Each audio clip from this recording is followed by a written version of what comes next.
Yeah, the way that I think of this, that I teach this in our course is, sort of 3 levels. Level 1, get going. Level 2, get good. And level 3, get smart. So get going, I would say, is like the first 3 videos. Just like put the videos on there. It doesn't matter. Yeah. Like, don't overthink it, because loads of people get stuck in overthinking, especially if they've come from a background where they've been to university and done well, or they've already been in a job and done well. Suddenly to go into YouTube, it's like, the overthinking stops them from doing anything. Just make a handful of videos, see how it feels, see what the vibe is. And then I would say level 2 is get good, which is still while you have a day job. Like, get good at the craft of actually making videos and get to a point where the stuff you're making no longer makes you cringe.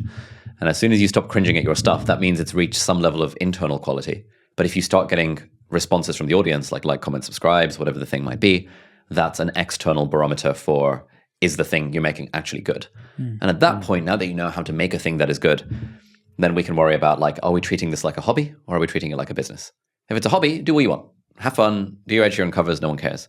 Yeah. If we're treating it like a business exists to serve an audience. Agreed. And therefore, all the things around treating it like a business. I would say that's the other, that's the question before the question about the audience is like, why do you want to do it, right? Is it a hobby, or do you have commercial intent, or do you not know yet? You don't have to know when you start. Like, commercializing your creativity is a very complicated thing to do. It's not clean, it's not a clean process. What do you mean?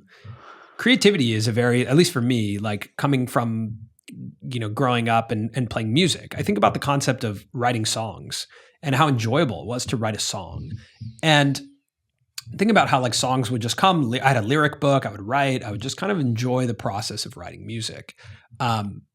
If that became a commercial thing right now, I don't know what my relationship with that would be if I had to do it, right? Or if someone pays you to do it. And if people start paying you to do it, you all of a sudden are evaluating your ideas based on a value system that is quantitative. And a quantitative value system, as we all know on YouTube, is it's a very I think it's a tricky thing to do with your creativity. You think about a creative video idea. You're like, I love this idea. You put it out, it tanks. Do you still love the idea? Or did something just happen? Did something just change about it, what you feel about the idea?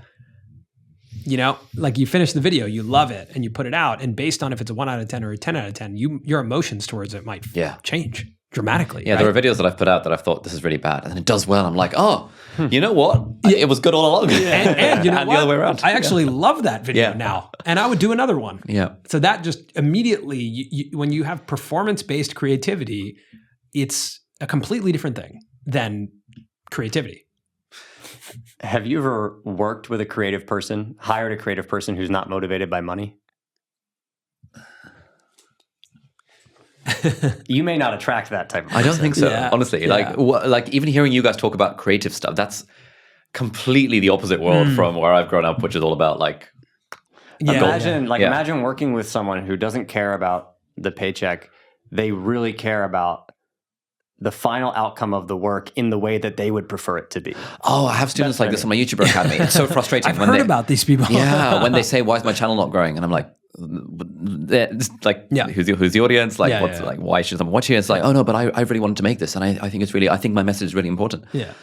Okay, but like clearly other people don't. So like, I think navigating people mistake sometimes creatives mistake what's happening on YouTube for creativity. That's a good soundbite. Not that there isn't a lot of creativity on YouTube. Yeah, not that there isn't. But again, like, let's take a look at the film industry. Yeah. Why are there so many Spider-Mans? Because it's commercially successful. It works. Because it puts butts in seats. Okay, that's just like the simplest thing I can say about the film business, right?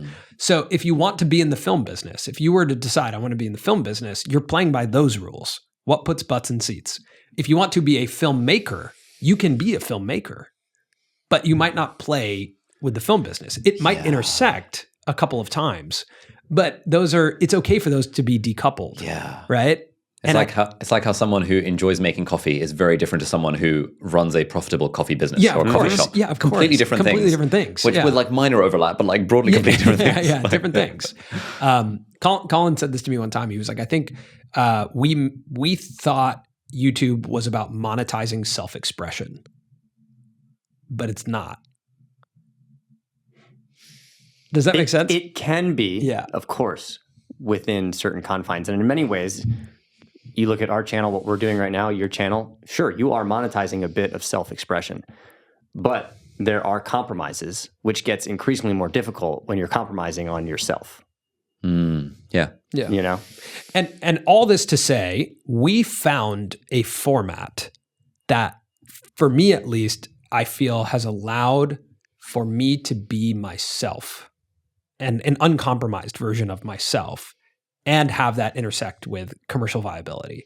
And I feel really lucky about that because there was a lot of versions of like attempts at YouTube that I was not being 100% myself, you know, and I if I was good at not being myself, I would have pursued acting, which I wanted to do, but I wasn't good at it. I can't pretend for that long. And so I feel very grateful that we found a format where it's like, when you watch our videos, like that is me. I am Samir in that context. When I'm playing a role, like we had coffee with James Hoffman before this at his coffee shop, and we spent 3 hours with him. Basically, funny enough, felt like we did a podcast without recording it. It's like it's exactly the conversations we enjoy having. It's exactly the people I'm interested in. It's exactly how I show up in those conversations, and I feel really lucky that that is what we get to do. But for the record, I'm a paid actor. Just to make sure that that's clear for everyone listening and watching. I do have to ask myself, how many of these conversations would I do if it wasn't tied to, you know, commercial success? How much would I upload? How much? You're right. Like you do have to think about that too. It's like, okay, is this what, you know? And that's what running a creative business is, you know. And I think that's the thing. The advice I would give is like, just get really smart on understanding what making it means to you. Like, what is making it to you? What does that mean to like make it on YouTube? What are you imagining in your head? And then also like, you know, do you deeply, authentically care about providing value to the audience that you've told me you want to have? Because if you do, then you can have a long career.